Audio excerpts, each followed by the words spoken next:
Hi everyone, I'm Paul from The Barbecue Guide. Today I'm going to teach you how to prepare some pork baby back ribs. We have some beautiful ribs here, so I'm going to show you them instead of looking at my face. We've got these here, give you a pretty good view of what we're doing. So in Australia, probably my favourite pork ribs come from Borrowdale. They're free range pork, absolutely beautiful. Probably some of the nicest pork ribs you'll ever eat.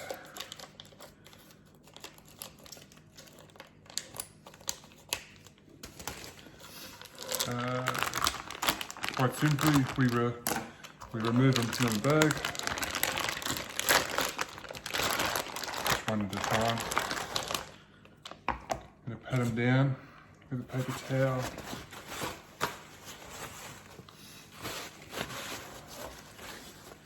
Things you're going to need for this is obviously paper towel. I use a pair of scissors to open the bag, chopping board, nice big tray to put the ribs on that are prepped, ready to go into the smoker, a nice sharp knife, a fork, French's mustard,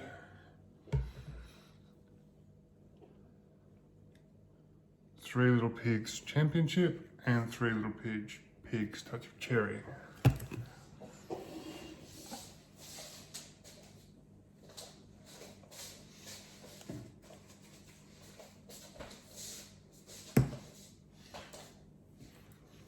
And there's the Championship.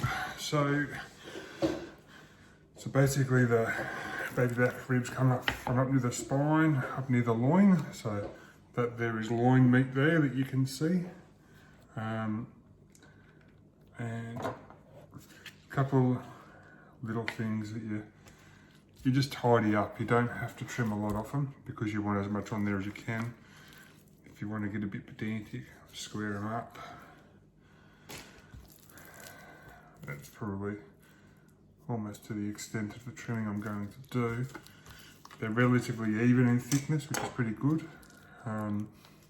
This one, the membrane has started to peel back from the bone, so you can actually see that there. That's nothing to really worry about. That one there, if you're doing a competition, you'd probably slice it off there and then just have those ones there ready to go.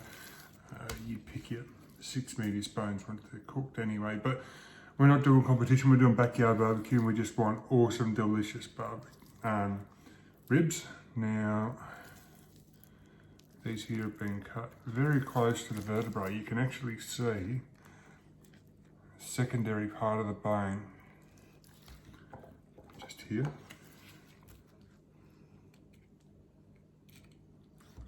Secondary part of the vertebrae, I should say.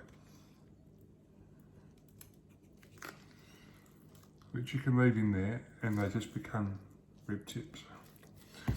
Anyway, I'm getting a bit sidetracked here. So what we're going to do is a nice delicious meaty ribs. So first thing we're going to do is we're going to take the membrane off the back, and for that you need the fork and some paper towel.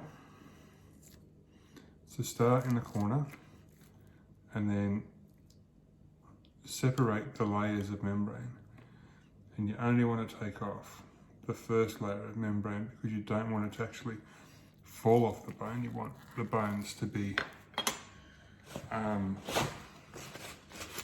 in there. So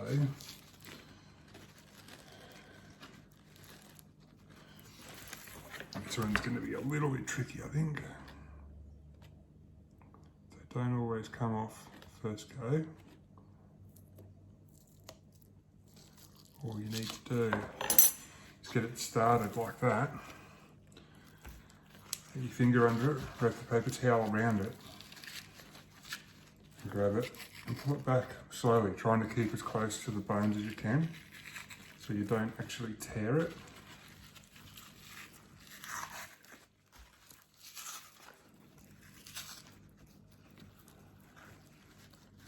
The paper towel gives you a bit of grip, which is really good.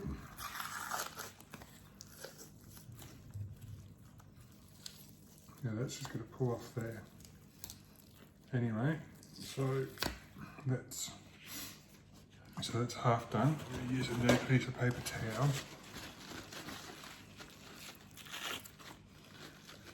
Grab the rest of this here. You can see where the membrane was and where the membrane is. Now this layer of membrane becomes papery if you don't remove it. Kind of looks a little bit like sausage skin, if you were to look at it.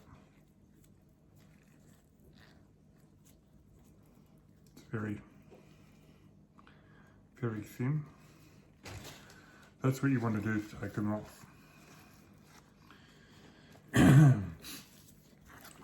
So they're now ready for some mustard and some rub. So I've got my French's mustard. I'm going to start with the top. Keeping one hand clean, which is a trick I learned from Aaron Franklin, watching his videos. It's always good to keep one hand clean, because if for some reason you need to find a knife, or you don't want to get everything dirty all of the time. So we want to use our base rub. Talking about using a knife, I'm going to just tidy this bit up just here. Be a little bit pedantic because these are for a class today, so I want them to look nice. Nice and squared up. So we're going to use our first layer of rub, Three Little Pigs Championship.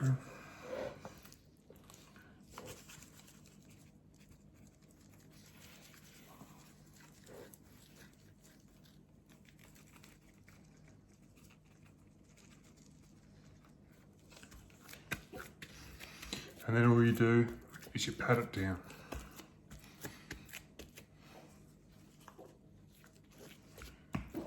Now this is quite a light layer on this side to start with, and I'll explain why in a minute. On the back of the ribs, again, mustard. Now, with beef ribs you don't do this, but with pork and lamb ribs you do.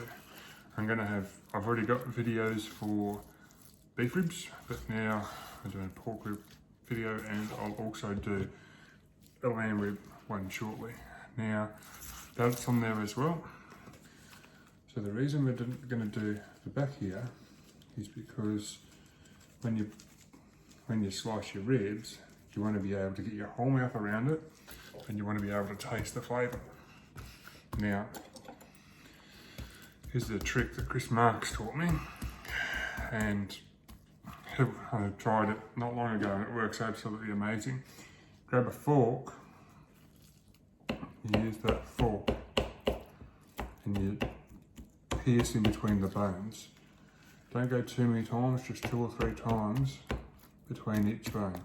Now what that does is it allows the flavour from the back to get into the meat. You're actually pushing that rub in between the meat.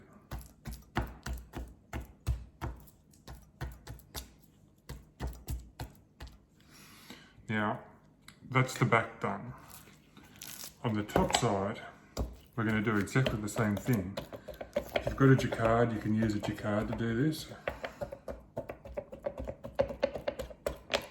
Don't go too stupid, you just need to do it enough times to get a bit of flavour in there.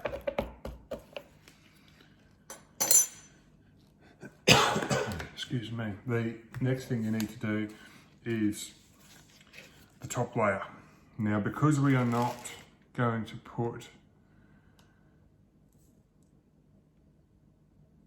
butter and sugar on this, we're actually having a dry rib. I'm going to add a fair bit of this. So this is the touch of cherry.